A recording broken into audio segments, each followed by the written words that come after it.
Bloody Sunday shootings. Former British paratrooper says they were ordered to kill. Orange Order and Dromore residents agreed terms for 12th of July parade. President Robinson says government supports her candidacy as UN Commissioner.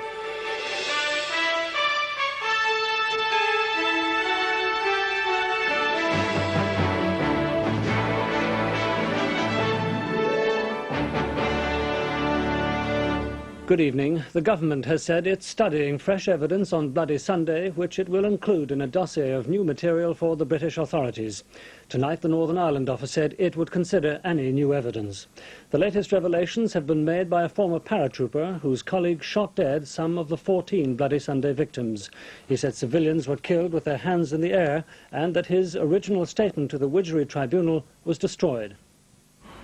The Sunday Business Post sold out quickly in Derry this morning. It carried the text of a detailed statement from a paratrooper who was involved in the operation in 1972. The evidence was given shortly after the events.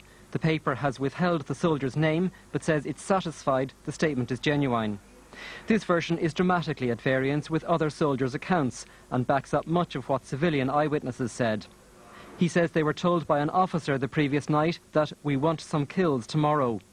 He says he looked through his viewfinder while his colleagues were shooting, but saw no weapons. He says he was amazed they were firing. He heard and passed on an order to cease fire, but the paratroopers continued firing. The former soldier also says that one man who was wounded was shot dead as he lay on the ground, and one of his colleagues was shooting from the hip.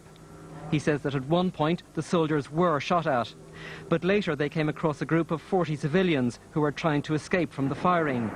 He says the crowd stopped immediately in their tracks, turned to faces and raised their hands. This is the way they were standing when they were shot. His most damaging claim is that his first statement for the discredited Widgery Tribunal was torn up. He was then provided with a different account for him to sign, he says. He was never called to give evidence.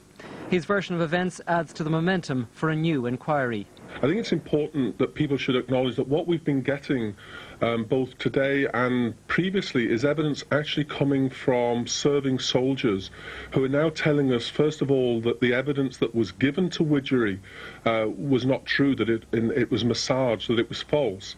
Now, the British government has said that they will only consider a new inquiry if there is fresh evidence.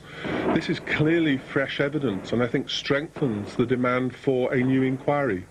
The government received the paratrooper statement about a month ago and says it will forward it to the British government with other new material. Officials in my department are working on the evidence that we have, the information that we have, and also in cooperation with the Taoiseach's office. But as I said, I think what's most important is before you go looking for any new review or inquiry, that you have your own views on the basis of the information that's available.